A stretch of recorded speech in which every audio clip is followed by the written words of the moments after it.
Hello friends, आपका स्वागत है एक बार फिर से नए वीडियो में। और आज इस वीडियो में बात करेंगे खासतौर पर प्राइवेट सेक्टर में काम कर रहे कर्मचारी और पेंशनर्स के लिए। खासतौर पर यहाँ पर अगर बात की जाए तो ईपीएफओ की तरफ से यहाँ पर कुछ बड़े अपडेट आए हैं जो आप सब के लिए महत्वपूर्ण है। अगर आप एक पेंशनर्स हैं, आप एक प्राइवेट सेक्टर में काम कर रहे हैं कर्मचारी हैं, तो ऐसे में आपको जानना अपडेट जो आए हैं वो महत्वपूर्ण होता है, क्योंकि यहाँ पे सरकार तरफ से अब ईपीएफओ 3.0 लॉन्च होने जा रहा है। और साथ ही साथ यहाँ पे अगर बात की जाए तो अब आप अपना किसी भी डॉक्यूमेंट की आपको ज़रूरत नहीं होगी, बशर्ते एक डॉक्यूमेंट्स आपके पास होना चाहिए, आधार कार्ड। और उस आधार कार्ड से आप अपना नाम, डेट ऑफ बर्थ, जन्मतिथि, ये सारा कुछ आप बदल सकते हैं। सारे अपडेट इस वीडियो में हम बात करेंगे, नए अपडेट क्या क्या आए हैं। अगर आप प्राइवेट सेक्टर में काम करते हैं तो यह वीडियो आपके लिए महत्वपूर्ण है। अगर आप ईपीएफओ से जुड़े हैं तो यह वीडियो जरूर देखिएगा। देखिए फ्रेंड्स, अगर हम बात करें कर्मचारी भविष्य निधि संगठन ईपीएफओ और कर्मचारी पेंशन योजना 1995 भारत में कर्मचारियों को उनकी सेवानिवृत्ति के बाद वित्तीय सुरक्षा प्रदान करने में महत्वपूर्ण भूमिका निभाता है। साल 2025 की बात करते हैं तो इन योजनाओं के महत्वपूर्ण जो बदलाव किए गए हैं वो मैं आपको यहाँ पे बताने वाला हूँ, जिससे लाखों पेंशन भोगियों पर सकारात्मक प्रभाव पड़ेगा। साथ ही साथ यहाँ पर नए कर्मचारियों के लिए भी यहाँ पर महत्वपूर्ण अपडेट यहाँ पर दिए गए हैं। यहाँ पे बात की जाए तो ईपीएफओ जो कि भारत सरकार की एक महत्वपूर्ण एक संस्था है, जिसके अंतर्गत आप प्राइवेट सेक्टर में जो नागरिक काम कर रहे हैं उनके लिए एक वित्तीय सहायता प्रदान की जाती है इस संस्था के माध्यम से। इसमें ईपीएस 1995 के तहत पेंशनर्स को पेंशन प्रदान किया जाता है, जो कि मिनिमम अभी 1,000 रुपये ही दिया जा रहा है।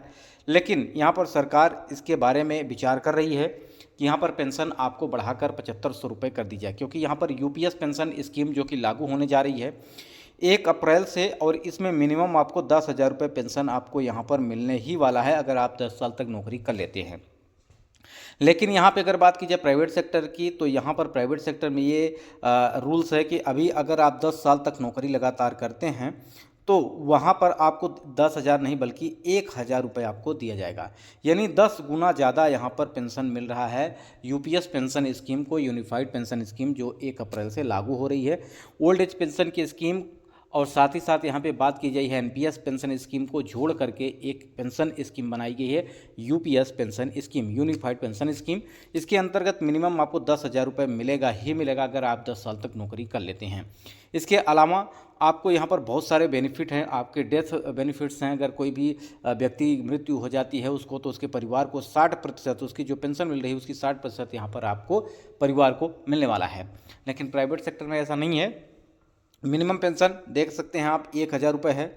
और इसके अलावा अगर बात की जाए तो यहाँ पर जो पेंशनर्स हैं उनको बहुत सारी समस्या होती है, बहुत सारे उनको अगर अपना पेंशन लेना है और दिक्कत है कि अगर कोई क्लेम आपको पैसे की ज़रूरत पड़ जाए यानी, तो वो नहीं हो पाता है। तो इसको लेकर सरकार यहाँ पर 3.0 जो कि ईपीएफओ 3.0 लॉन्च करने जा रही है, जो कि आपको मई जून में ये लागू हो जाएगा, जिसमें आप तुरंत गति पर पेंशन ले पाएंगे। अगर यह प्रोसेस सक्सेसफुल रहा तो आपके लिए एक महत्वपूर्ण हो जाएगा कि आप अपना पैसा, खुद का जो पैसा है वो आप निकाल पाएंगे। वो भी आपको बता दें 50% आप यहाँ पर निकाल पाएंगे।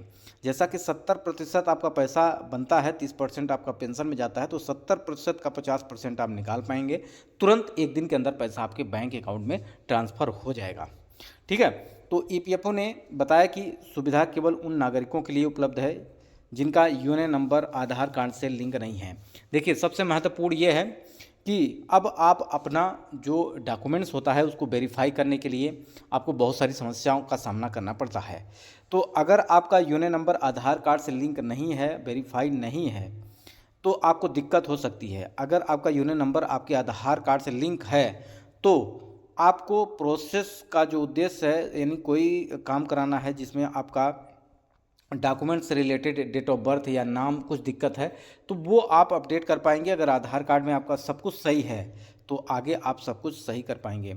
अब इसका उद्देश्य है शिकायतों को कम करना, पेंडिंग रिक्वेस्ट को निपटाना। इससे पहले बदलाव किए गए एम्प्लॉयर से वेरिफिकेशन की ज़रूरत होती थी, यानी कंपनी से आपको यहाँ पर वेरिफिकेशन की ज़रूरत करनी पड़ती थी। अब आपको यहाँ पर ज़रूरत नहीं है।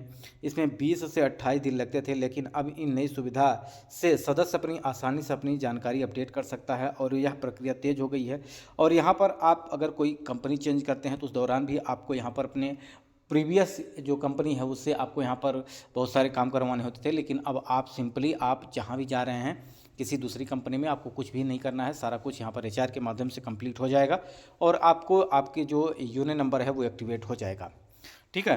तो ईपीएफओ ने अपनी सर्विस को लगातार अपग्रेड कर रहा है। इसी क्रम में उसने ईपीएफओ 3.0 अपडेट पेश किया है। यह एक डिजिटल अपग्रेड है जो लोगों को पीएफ अकाउंट मैनेज करने में मदद करेगा। अब लोग बैंकिंग सेवाओं की तरह ही अपने पीएफ अकाउंट में मौजूद धनराशि को निकाल पाएंगे। यह निकासी इंस्टेंट तुरंत होगी, तुरंत निकाल सकते हैं इंस्टेंट। और यहाँ पे अगर बात की जाए तो आपने लंबे लाइनों से छुटकारा ले सकते हैं, जो कि यह लागू हो जाएगा आपका मई और जून में।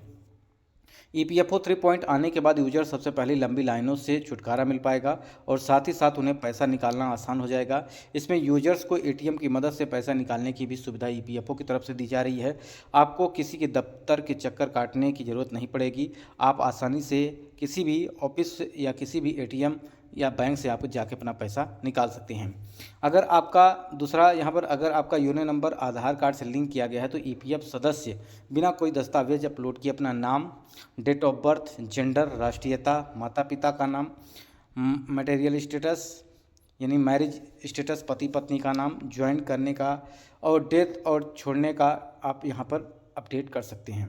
प्रोफाइल अपडेट कर सकते हैं बहुत ही आसान तरीके से। तो फ्रेंड्स, ईपीएफओ से जुड़े कोई और आपके प्रश्न हैं तो कमेंट कर दीजिएगा, उस पर मैं आपको अलग से वीडियो प्रोवाइड कर दूंगा। वीडियो यहीं समाप्त करते हैं। नमस्कार, जय हिंद, जय भारत।